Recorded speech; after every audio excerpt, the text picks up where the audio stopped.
रामकुमार पाल जी, इस पर आप क्या जवाब देंगे? क्योंकि सवाल अभी भी वही वही है जो अभी हमारे साथ जो संजय जी थे, संजय जी बोल कर गए कि सब कुछ बीजेपी करवा रही है, लेकिन ममता शांत हैं।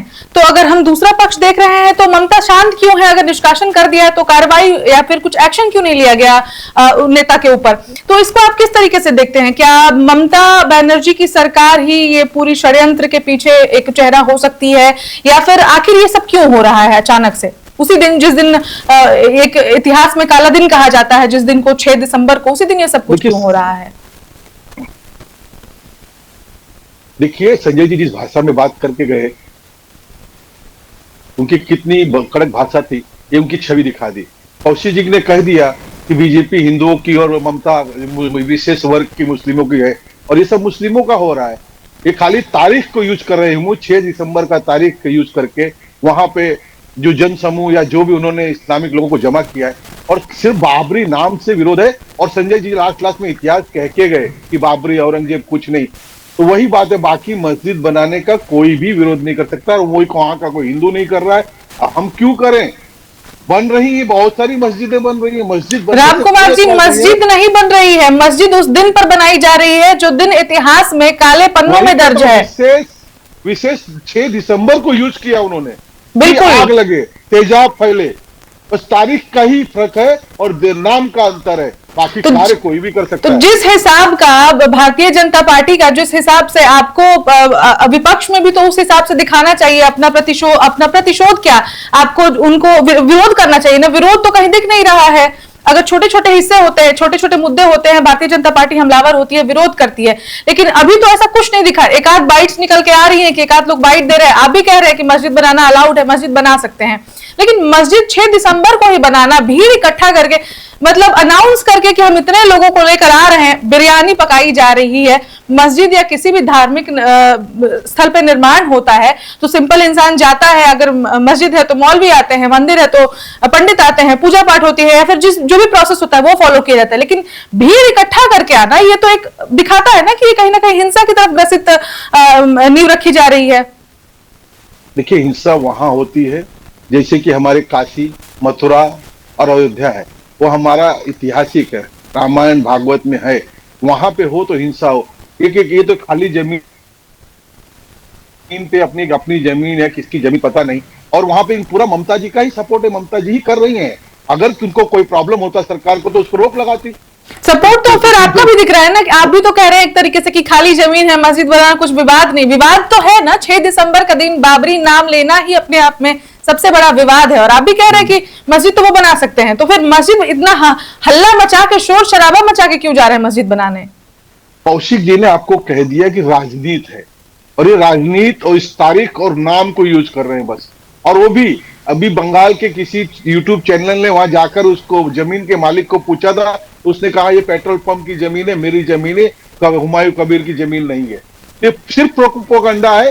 कुछ होगा तो जमीन जिसकी है वो खुद बाइट आके दे रहा है कि मेरी जमीन पे पेट्रोल पंप बनेगा, कोई मस्जिद नहीं बनेगी। तो क्या आप समझिए क्या है ये?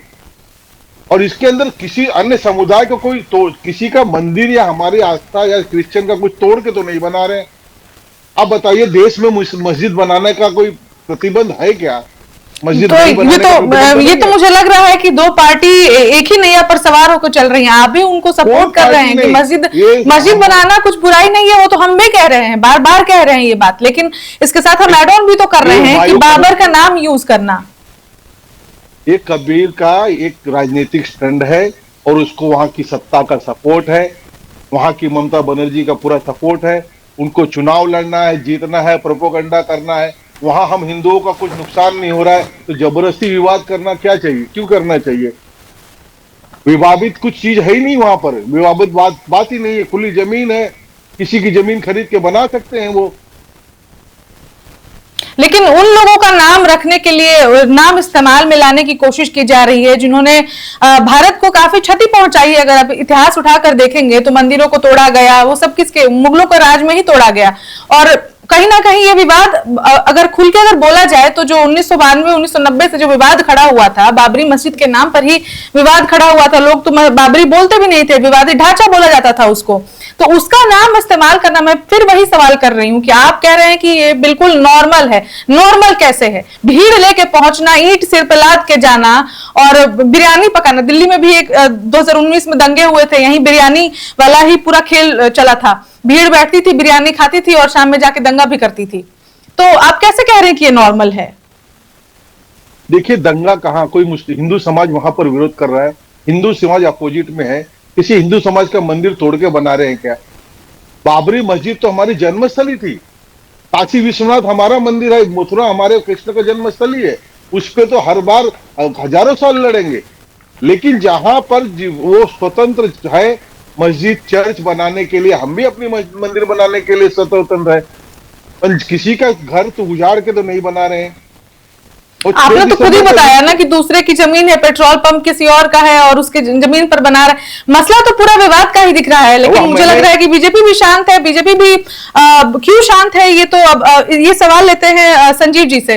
संजीव जी, बीजेपी भी मुझे समर्थन करते हुए दिखाई पड़ रही है कि वो उनका मामला है, वो देख लेंगे, भीड़ लेके पहुंच रहे हैं, तो आप उसको किस तरीके से देखते हैं? हमें लग रहा था कि ममता दीदी ही शांत है, वो अलाउ कर रही है कि आप लाखों लाखों हजारों हजारों लोगों को लेके पहुंचिए। बीजेपी का भी कहना है कि चलो ठीक है, जो हो रहा है होने दो, वहां हम युद्ध करने थोड़ी जा रहे हैं। दोनों इतनी, क्या दोनों पार्टी मिलकर वहां पे मस्जिद बनवा रही हैं? ऋचा, ये कथित दोनों पार्टी के लिए जो निर्माण के लिए जो शिलान्यास हो रहा है, केंद्र और राज्य सरकार जिस तरह से चुप्पी साध रखी है, निश्चित तौर पर ये एक बहुत बड़ा खेल चल रहा है। ये कहने में हमें कोई शिकायत नहीं है और ये खतरनाक भी है। ये बंगाल की राजनीति के लिए, बंगाल के लोगों के लिए ये खतरनाक भी है। इसे उस लेवल तक पहुंचने ही नहीं देना चाहिए था, लेकिन जानबूझ करके केंद्र की चुप्पी और राज्य सरकार की चुप्पी ये इशारा करता है कि ये उस लेवल पे जाएगा और निश्चित तौर पे राजनीति में या आने वाले दिनों में बंगाल की राजनीति में ये एक बहुत महत्वपूर्ण मुद्दा बन के उभरेगा और बंगाल की जो मूलभूत समस्याएं हैं एक बार पुनः दबने वाली है। अब बंगाल की जनता को यह तय करना है कि सचमुच में वो हिंदू मुसलमान के चक्कर में पड़े, उसके आधार पे वो वोट करे, या अपने बंगाल की अपनी स्थिति पर वोट करे, शिक्षा, स्वास्थ्य, रोजगार, बेरोजगारी, उन सब चीजों पर ध्यान दे। तो बंगाल के लिए एक बहुत बड़ी चुनौती है। भारतीय जनता पार्टी और शुभेंदु अधिकारी ये सब पैसा देके खेल रहे हैं। ये सब खेल में क्या होगा, ये अपना जमानत बचा नहीं पाएंगे। जब टीएमसी छोड़ कर गया था, 3 चुनाव कॉन्डक्ट किए, एक भी चुनाव जीत नहीं पाए, इसने जीत नहीं पाए। चुनाव हो जाएंगे, इसको कहाँ ढूंढेंगे 0 सन्नाटा को? फिर आपको कहाँ आएंगे, मतलब आई ग्लास लेके, नहीं तो दूरबीन लेके, नहीं तो कोई ये माइक्रोस्कोप देके इसको ढूंढने पड़ेंगे। Subscribe to One India and never miss an update. Download the One India app now.